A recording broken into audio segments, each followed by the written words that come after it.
Alagada.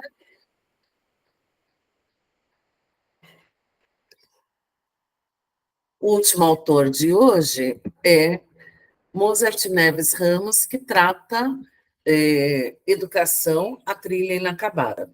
Essa obra consiste em vários artigos que esse pensador da educação publicou no jornal Correio Brasiliense, alguns em parceria com outras pessoas, mas a maioria publicados por ele. E depois ele formou disso um livro.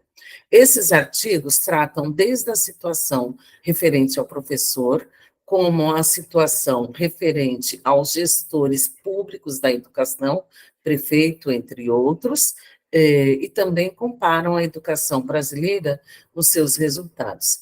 Alguns artigos trazem também referências ao Plano Nacional da Educação, o que é muito importante, porque é uma obra, o Plano Nacional da Educação, que costuma ser requerida nos concursos, e pode ser que ela seja requerida aqui em São Vicente através da explanação deste autor. Bom, primeiro artigo, eu sintetizei os artigos nas suas ideias principais, porque vocês podem ter visto aí na apostila como é longo, são muitos artigos, tá?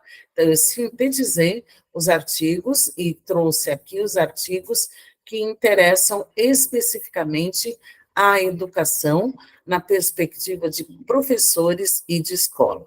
Aqueles que são dos gestores públicos, prefeitos, presidente, entre outros, que eles referem a esses, não estão aqui,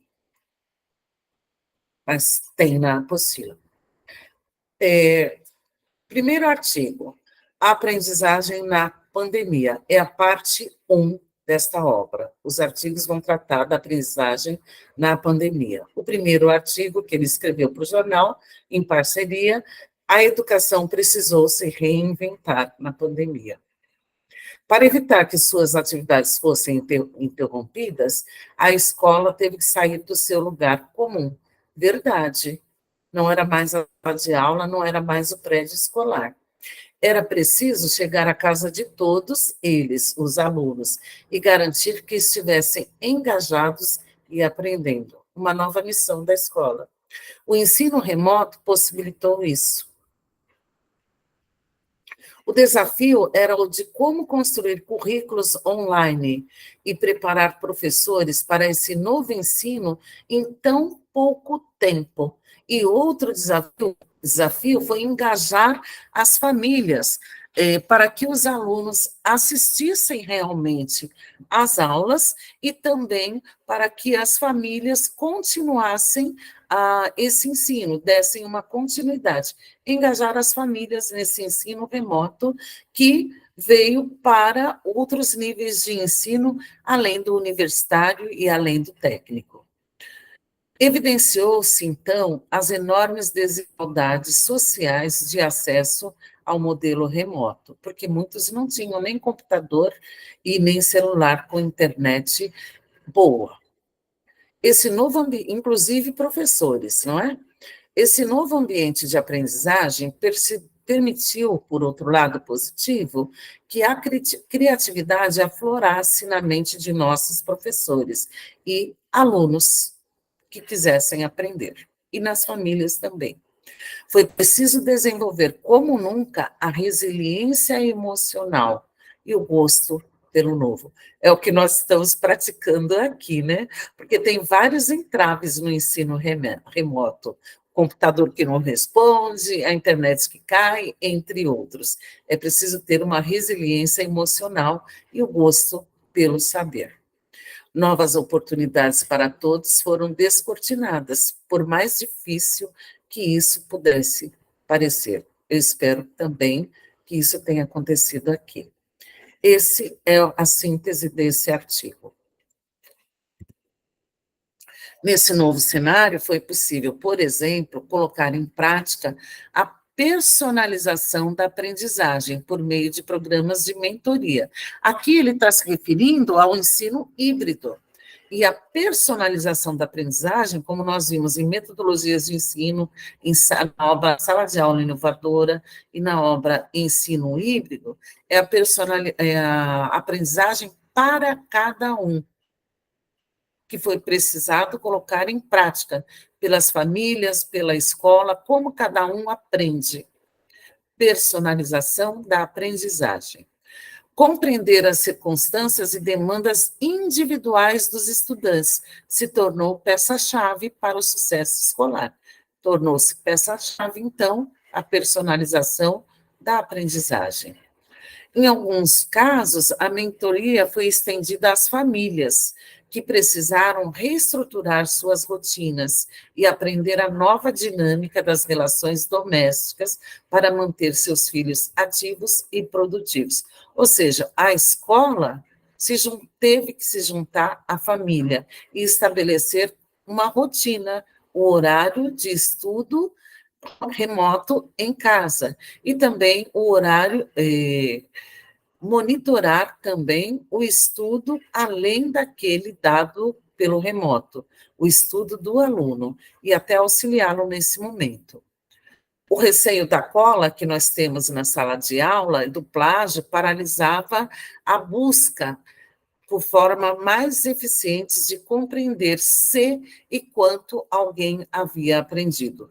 Porque ali, com certeza, eles podiam buscar as informações no Google, poderiam fazer um recorte e cola. Com o distanciamento obrigatório, nosso medo se tornou realidade. Era impossível assegurar que o estudante não havia consultado os livros ou a internet durante o processo avaliativo. A bem da verdade, se a resposta da prova estivesse no Google, a pergunta não seria questionada o bastante. Bastava ir lá no Google, digitar aquela pergunta e a resposta já aparecia.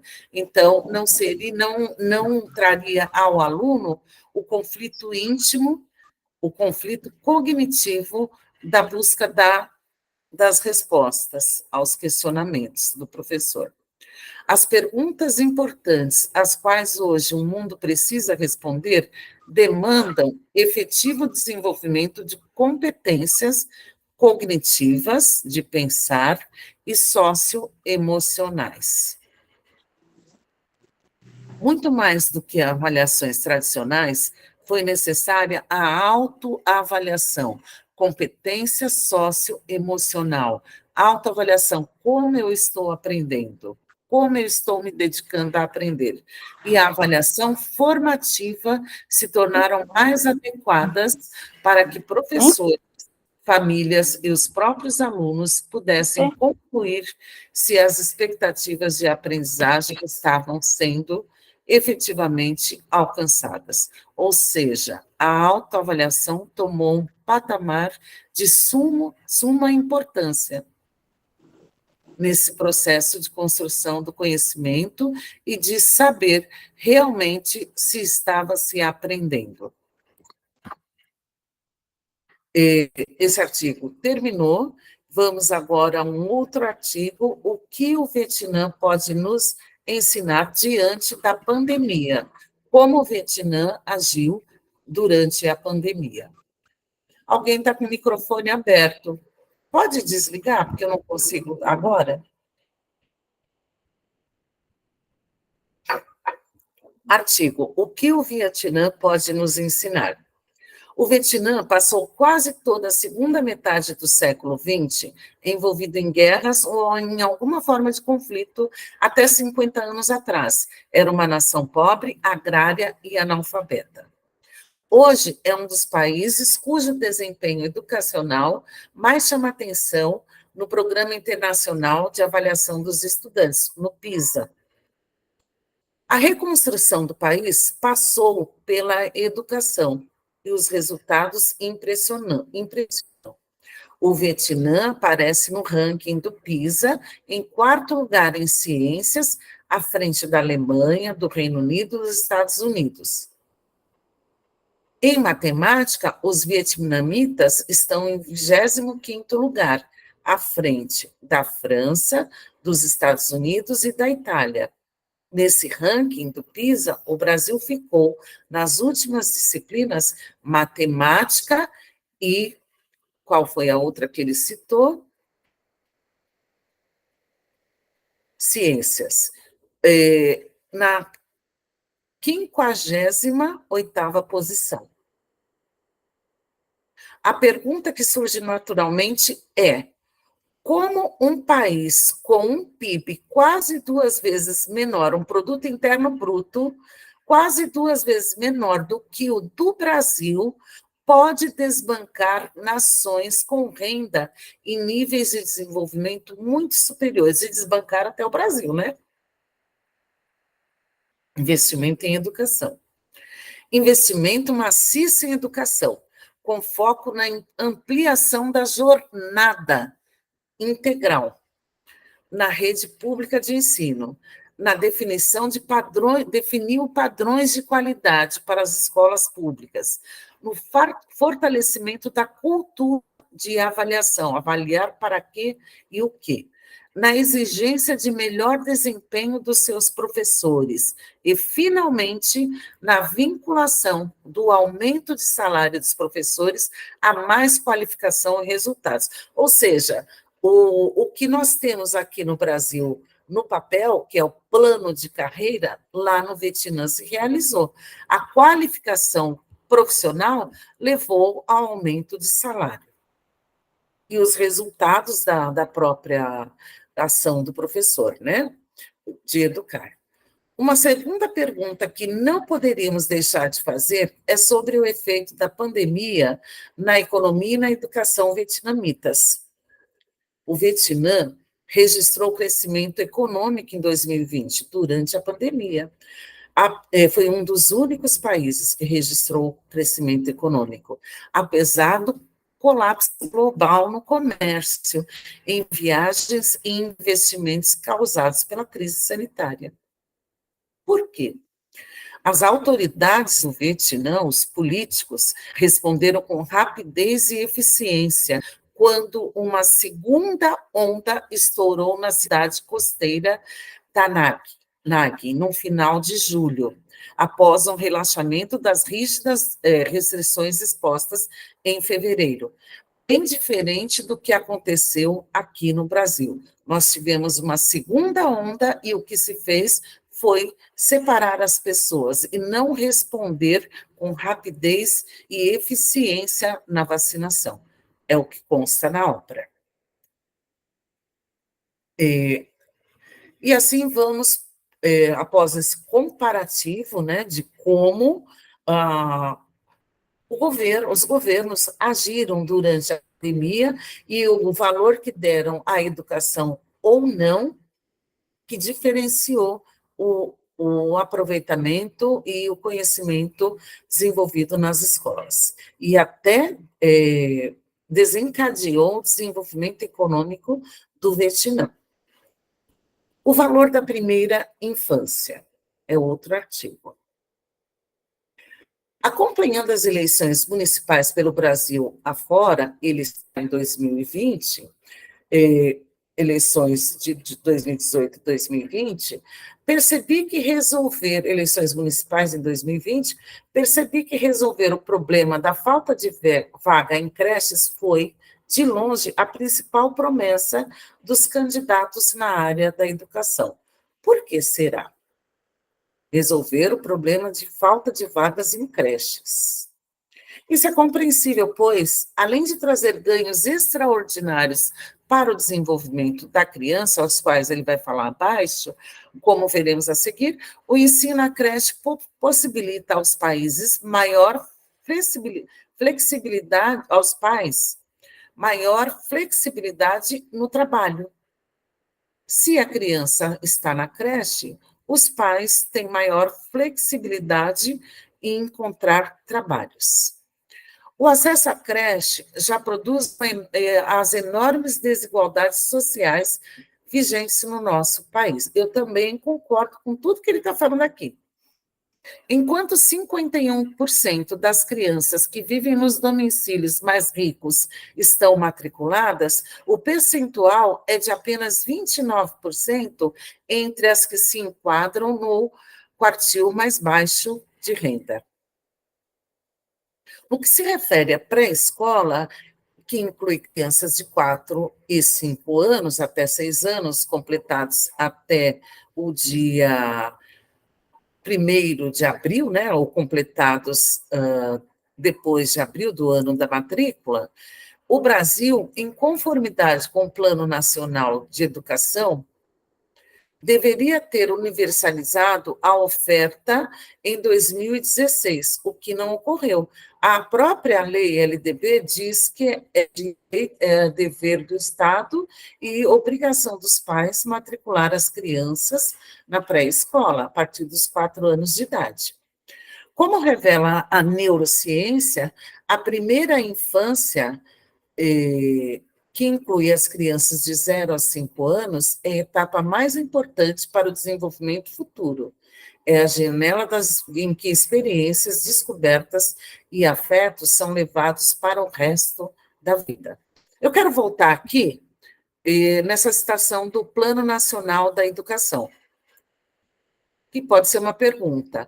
A meta do Plano Nacional da Educação, sendo que o Plano Nacional da Educação é que foi o motivo pelo qual a BNCC foi constituída também, isso, tá? Plano Nacional da Educação, agora nós estamos em discussão, porque o Plano Nacional de Educação é de 2014, e até 2024, como ele é decenal, ele deveria ter cumprido as suas metas. Porém, nem universalizar a oferta da pré-escola, que era em 2016, ocorreu. A primeira meta do Plano Nacional da Educação é a erradicação do analfabetismo. Já não temos tantos analfabetos assim, só nas regiões mais afastadas. Então, é uma meta que está plausível. Mas a educação desde a pré-escola não ocorreu. Como já falamos, é importante a frequência à educação infantil, creche e pré-escola, por isso a creche foi incluída como sendo da educação e não mais a área de saúde, porque é na primeira infância em que se faz as descobertas e afetos que são levados para o resto da vida. A primeira infância é considerada pelo autor a janela do futuro, a janela das experiências futuras, é o que abre, né, as possibilidades de desenvolvimento integral da pessoa. Especialmente na primeira infância, a aprendizagem é fortemente influenciada por todo o meio em que a criança se encontra e com o qual interage. Muitas vezes nós temos alunos da primeira infância que vão para a escola, cujos pais não têm, por condição social ou econômica, e até de vida, hábitos de higiene ou hábitos saudáveis de alimentação. Então, a aprendizagem na primeira infância, veja bem, é fortemente influenciada por todo o meio em que a criança encontra e com o qual ela interage. Muitas vezes, na primeira infância, a criança não tem acesso bens culturais, a equipamentos culturais, a música, a histórias e etc. Porque os pais também são analfabetos, por exemplo. Pode ser, né? Há casos em que analfabetos são muito mais letrados do que alfabetizados, como vimos em Magda Soares. Portanto, é fundamental que os gestores municipais olhem com muito carinho para essa etapa da vida. Não basta ter escola. A escola precisa desenvolver plenamente tanto os aspectos cognitivos como socioemocionais. Isso amplia as chances de a criança concluir o ensino médio, estima-se que amplia em 44%, e de vir a ter, no futuro, menos problemas prisionais, estima-se que em menos 35%, além de maiores ganhos no campo financeiro. Se tem-se um equilíbrio socioemocional e cognitivo, que é cultivado desde a primeira infância. Empatia, resiliência, colaboração e criatividade são algumas das habilidades que são estimuladas na fase do desenvolvimento infantil. E, de fato, são. Outro artigo, colaboração na educação. Uma das razões da falta de efetividade, ou seja, de concretude das metas do Plano Nacional da Educação, no cumprimento de suas metas, é a dificuldade que o país tem de colocar em prática o regime de colaboração entre os entes federados, dos órgãos públicos, os quais seriam regime de colaboração entre o órgão federal, o órgão estadual e Distrito Federal e os órgãos municipais. Colaboração na educação é uma exigência da LDB e da Constituição. O regime de colaboração. O artigo 205 da Constituição Federal é muito claro quando afirma que, para oferecer uma educação de qualidade, é preciso ter colaboração entre os entes federados da educação pública e dos privados também fazem parte, mas o regime de colaboração é dos entes federados, tá? O que está na Constituição. Não é por falta de instrumento para essa colaboração que não se consegue colocar em prática esse regime de colaboração. Instrumentos há. É falta de vontade, ele quer dizer aqui. O artigo 7 do Plano Nacional da Educação, em seu inciso 7º, ressalta que os arranjos de desenvolvimento da educação, contidos inclusive na LDB, podem ser estratégicos para essa finalidade. A LDB e a Constituição apresentam arranjos, ou seja, responsabilidades de cada um e responsabilidade de todos, tá? Tais arranjos são um modelo de trabalho em rede, a chamada colaboração horizontal, que é de todos, em busca de uma educação de qualidade, em que municípios com proximidade geográfica e características sociais e educacionais semelhantes buscam trocar experiências, planejar e trabalhar em conjunto, e não mais isoladamente. Ele está colocando aqui, para além da LDB e da Constituição, essa articulação e colaboração entre municípios próximos, não mais isoladamente, somando esforços, recursos e competências para solucionar as dificuldades na área da educação. Esse modelo colaborativo de atuação no campo da educação tem se mostrado importante, sobretudo, para os pequenos municípios, que sofrem com a falta de recursos humanos e financeiros. Então, esse regime de colaboração é muito importante também nessa perspectiva. Ele acrescenta isso ao que está na lei. E é uma verdade. Os pequenos municípios com poucos sofrem faltas de recursos humanos e financeiros devem colaborar entre si na troca desses recursos. Outro artigo, este sobre analfabetismo.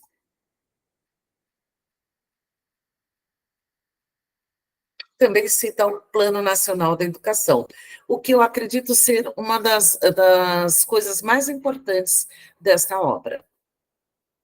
Em 8 de outubro é comemorado o Dia Mundial da Alfabetização, criado em 1967 pela ONU e pela Unesco, com o objetivo de discutir questões ligadas à alfabetização em todo o mundo e promover um amplo debate sobre a importância da alfabetização, principalmente em países que têm taxas de analfabetismo elevadas, como é o caso do Brasil. Eu faço um adendo aqui para ressaltar que esse autor, ele é da região nordeste do país, tá? Então, o índice de alfabetização no Nordeste, ele cita em vários artigos aqui desse livro, são muito altos. A alfabetização é a base de todo o processo educacional. Aqui, no Nordeste, ainda temos 11 milhões de pessoas de 15 anos ou mais que sabem ler e escrever uma simples frase ou fazer uma simples operação matemática, o que corresponde a 6,% dessa faixa populacional. No Nordeste, não, ele quis dizer aí no Brasil como um todo. No Nordeste, esse percentual salta para 13,9%. A maioria tem mais de 60 anos de idade e vive na zona rural. A meta do Plano Nacional de Educação era chegar em 2015 à taxa de 6,% de analfabetos em todo o Brasil. E veja que a educação é direito de todos, independente da idade. O principal objetivo é erradicar o analfabetismo até 2024, porém, pelo que se vê, não conseguiremos. Além do contingente mencionado, há os chamados analfabetos funcionais, que nós também vimos em Magda Soares. Pessoas que não são capazes de compreender e interpretar textos simples, apenas decodificam e codificam. Eles usam o texto para ler e escrever textos simples, mas não os compreendem de fato.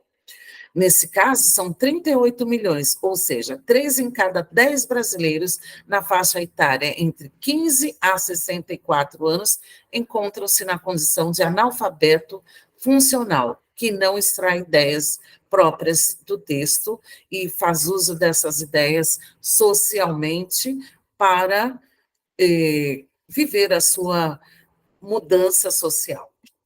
Analfabeto que serve ao sistema. Analfabeto que tem uma função de ler e escrever para servir, e buscar, e servir, e fazer. Serviço. Outro artigo. O futuro passa pela educação. No Brasil, cada ano de escolaridade a mais impacta em 11% na renda do trabalhador, em média.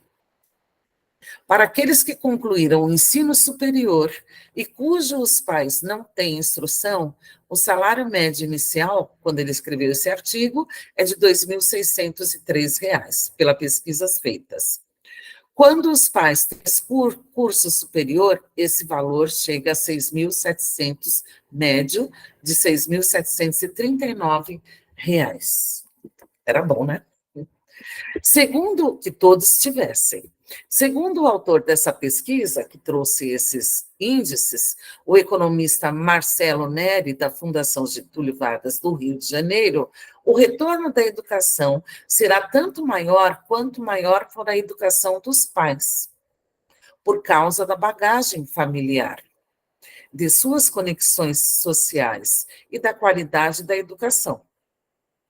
Quando comparado com países da Organização para a Cooperação e Desenvolvimento Econômico, a OCDE, o Brasil tem um percentual relativamente baixo de jovens de 18 a 24 anos matriculados no ensino superior, algo próximo de 21%, quando foi feita essa pesquisa.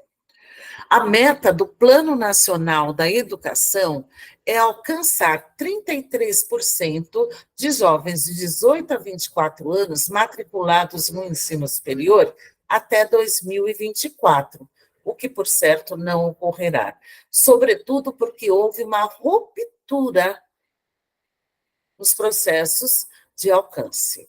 Sobretudo agora que o Fundo de Financiamento ao Estudante no Ensino Superior, agora ele está falando no governo de 2020, o FIES, porque agora retomamos. Praticamente não existe mais, sem esquecer o impacto da pandemia na evasão do ensino superior. O FIES e o programa Universidade para Todos, o ProUni, ele foi cessado no antigo governo.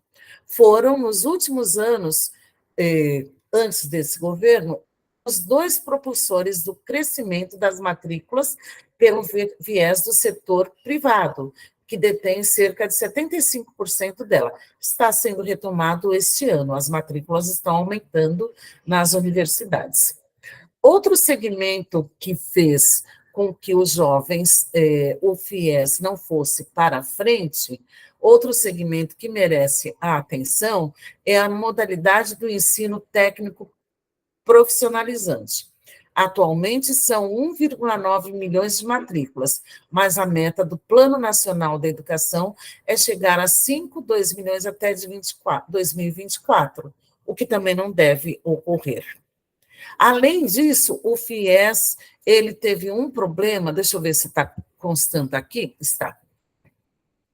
Um dos fatores que contribuíram para o fim do FIES foi a conduta de algumas instituições privadas que aproveitaram para aumentar o valor por aluno e ano praticado, porque era pago pelo governo, quando deveria ter acontecido o inverso. Tendo mais alunos, o valor deveria ter ficado mais acessível, já que o fundo era um recurso líquido e seguro, ou seja, as mensalidades seriam pagas, não é? Mas algumas se aproveitaram disso para aumentar o valor, porque seriam pagas, e isso também atrapalhou a continuidade do FIES. Até pouco tempo atrás, o Brasil vinha ampliando de maneira sistemática o percentual do PIB, do seu produto interno bruto. Ele está falando já do governo anterior, de tempo atrás, em educação, o que foi decisivo para a expansão das matrículas. Hoje em dia, a gente não tem nem mais garantido os 25% de manutenção da educação pelo governo federal. Hoje em dia, não tivemos, o governo anterior. E nem tivemos garantido o Ministério da Educação. No entanto, a educação foi sucateada. No entanto, também é imperativo que esses recursos sejam aplicados com mais eficiência e eficácia na educação pública, de certo, e não desviados. Portanto, uma política baseada em mais investimentos com melhor gestão passa a ser estratégica para o governo no Brasil, pois o aumento da escolaridade com qualidade na oferta educacional em todos os níveis e modalidades de educação terá um impacto direto no produto interno bruto do país e, consequentemente, no aumento de sua riqueza. Vocês vejam que os artigos, eles tratam da educação como um todo, e a referência maior é o Plano Nacional da Educação. Sobre a formação dos professores.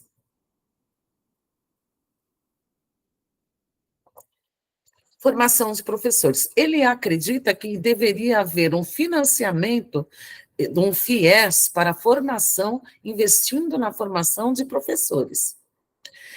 É possivelmente o tema que mais divide opiniões na área da educação, a formação dos professores. Uma coisa, porém, é certa: a qualidade do professor, segundo pesquisas e estudos de relevância acadêmica, é o fator intraescolar que mais impacta a aprendizagem escolar, ou seja, o próprio processo de formação do professor é um fator intraescolar que perpassa a escola. E por que divide opiniões? Há várias questões em jogo, a começar pela carga horária destinada à formação. Hoje, segundo a resolução do Conselho Nacional de Educação de 2019, destinam-se pelo menos 3.200 horas para formar um professor, ou seja, qualquer curso de habilitação tem 3.000, tem 3.200 horas de duração.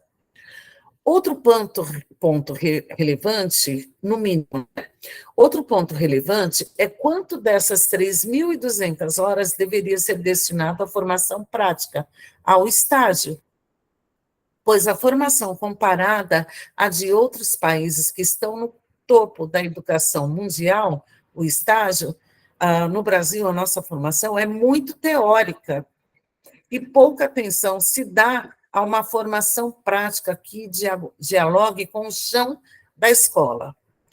Hoje, por lei, são 800 horas, o que equivale a 25% do total.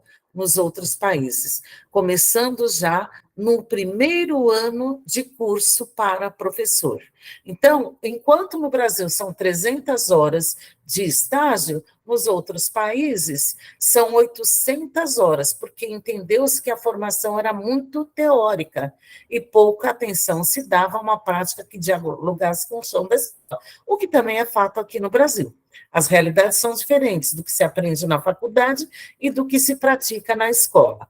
Então, nos países de primeiro mundo, 800 horas de formação prática, 25% do total, que já começa no primeiro ano de habilitação para o magistério. Outro aspecto importante é saber de que formação estamos falando. Não adianta só ter formação. Daquela mais vinculada ao conteudismo, formação de professor, que não mais dialoga com o mundo nosso, que é disruptivo, que é imprevisível, ou daquela baseada no desenvolvimento de habilidades e competências que a gente leva. A habilidade e competência de aprender a aprender, por exemplo. A habilidade, competência de aprender a ser, de reconhecer-se. A habilidade e competência de conviver. A habilidade de buscar, de conhecer, de buscar conhecimento. São coisas que nós levamos. O conteúdo nós podemos encontrar em diversos momentos. Ou será, então, que a formação dos professores é um problema quando ela é mais voltada ao conteudismo? Outra questão em jogo que consiste é em como usar as novas tecnologias na formação docente. Também deve ser incluído hoje na formação docente, segundo o autor, o uso das tecnologias, porque, visto o exemplo da pandemia, foi requisitado e muitos não estavam preparados. A pandemia nos mostrou claramente que não apenas nossos professores, mas os de quase todas as partes do mundo não estavam preparados para empregar o uso das novas tecnologias no processo de ensino-aprendizagem. Nesse contexto, se insere o debate da formação presencial versus a formação à distância. Por isso, defendo a criação de um fundo de financiamento ao estudante do ensino superior, específico para cursos com currículos inovadores no campo de formação de professores. É isso que ele vem defender aqui nesse artigo. É esse o objetivo desse artigo, defender esse posicionamento. Por fim, todas as vezes em que o tema vem à baila, surge um clima pouco favorável a uma discussão serena e equilibrada, tendo como referência o que a ciência e a pesquisa nos vêm mostrando para uma formação docente que dialogue com o futuro do aluno. E o futuro está cada vez mais virtual, né? É o que parece. Enfim. Agora, ele fala sobre a BNCC e ele foi um dos conselheiros chamados para dar a sua opinião sobre a BNCC, tá? Ele foi um dos que aprovou ou não a BNCC. Trouxe as ressalvas, trouxe suas considerações. A BNCC e a nova formação docente. E ele vem aqui falar sobre a BNCC. É bom que a gente estude um pouquinho a BNCC. É preciso oferecer oportunidades de desenvolvimento integral na escola, desenvolvimento integral, não é tempo de escola integral só. Também vai se ampliando progressivamente o tempo de permanência na escola. O desenvolvimento integral da pessoa. É aqui sobre o que o objetivo que a BNCC persegue. Na perspectiva de uma educação plena, em que não apenas se aprenda a aprender, mas também aprenda-se a ser, a conviver e a produzir. Vejam os 4 pilares da educação aqui, que são os pilares do desenvolvimento de competências e habilidades. O aprender a ser tem centralidade em relação às demais dimensões da aprendizagem, por permitir uma visão única da pessoa, singular, identitária, sobre cada estudante e uma conexão da escola com o projeto de vida de cada estudante. Essa educação plena diz respeito tanto à qualidade da educação quanto à quantidade de tempo na escola. É isso que a BNCC propõe.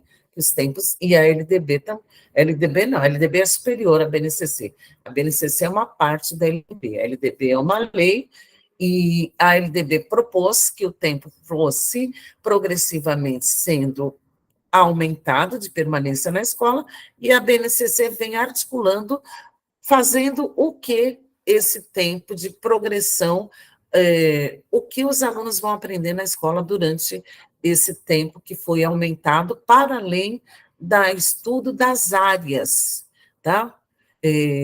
Além desse estudo das áreas, quais serão as atividades diversificadas que haverão na escola previstas na LDB, que a BNCC traz propostas, enfim, itinerários formativos e outros, né? Que a gente vê na BNCC. O objetivo aqui é a formação para a autonomia, entendida como um empoderamento dos alunos para fazerem escolhas fundamentadas em seus projetos de vida. Projeto de vida do aluno é uma palavra de ordem na BNCC. A formação para a autonomia ocorre por meio do desenvolvimento de competências que combinem aspectos cognitivos e socioemocionais, possibilitando aos estudantes se capacitarem para o autoconhecimento, a colaboração, a criatividade, a resolução de problemas práticos, ao pensamento crítico, a abertura para o novo e a responsabilidade no alcance de seus objetivos. Aqui ele resumiu formação integral da pessoa. Para oferecer uma educação plena a crianças, adolescentes e jovens, o Brasil dispõe de um importante instituto, a Base Nacional Comum Curricular, a BNCC. Esse documento traz 10 competências gerais que representam um conjunto de conhecimentos, assim está escrito na BNCC e assim pode ser perguntado. As 10 competências gerais da BNCC representam um conjunto de conhecimentos, habilidades, valores e atitudes que buscam promover o desenvolvimento dos estudantes em todas as suas dimensões, intelectual, física, social, emocional e cultural. Além disso, a BNCC define um conjunto orgânico e progressivo.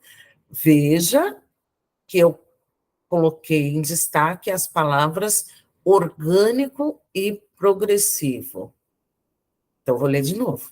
A BNCC define um conjunto orgânico e progressivo de aprendizagens essenciais, ou seja, as competências e as habilidades durante todo o período de escolarização, que é orgânico e progressivo, vai aumentando a sua complexidade. Então, nós, desde a educação infantil até o ensino médio, ou seja, a BNCC contempla a educação básica, vai se aumentando a complexidade dos saberes, dos mesmos saberes até, em alfabetização, em matemática, em outras áreas do saber, vai se aumentando no decorrer da escolarização, de forma orgânica e progressiva. E novos saberes vão sendo articulados. E, com isso, o aluno vai descobrindo a sua aptidão, o seu projeto de vida, e vai articulando novos saberes, até mesmo nos itinerários formativos que estão fora desses conhecimentos orgânicos e progressivos da BNCC, mas que são articulados a ele, complementam ele e partem dele, os novos interesses dos alunos. Lendo novamente, a BNCC define um conjunto orgânico e progressivo de aprendizagens que são essenciais, que todos os alunos devem desenvolver ao longo das etapas e modalidades da educação básica, de modo que tenham assegurado seus direitos de aprendizagem e desenvolvimento. Deve assegurar direitos de aprendizagem e desenvolvimento, em conformidade com o que precitua o Plano Nacional da Educação. A BNCC, ela vem surgir para atender metas do Plano Nacional da Educação também, tá?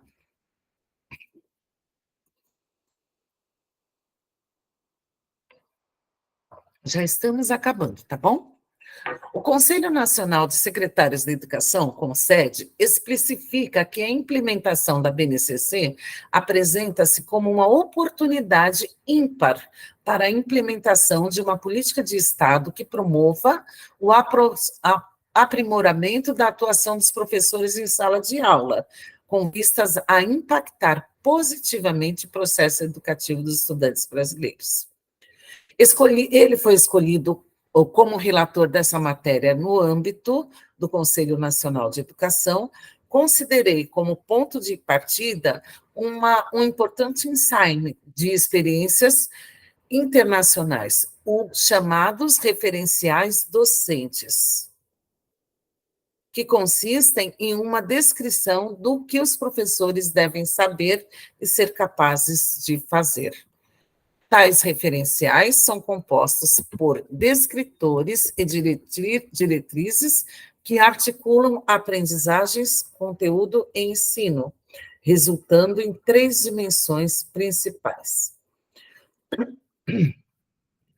Os professores precisam ter, primeira dimensão, conhecimento sobre como os alunos aprendem em diferentes contextos educacionais e socioculturais. Segunda dimensão, os professores precisam ter saberes específicos das áreas de conhecimento e dos objetivos de aprendizagem, o que comumente está relacionado ao currículo vigente. Terceira dimensão, os professores precisam ter conhecimento pedagógico do conteúdo e das estratégias de ensino que devem ser empregadas para o ensino do conteúdo.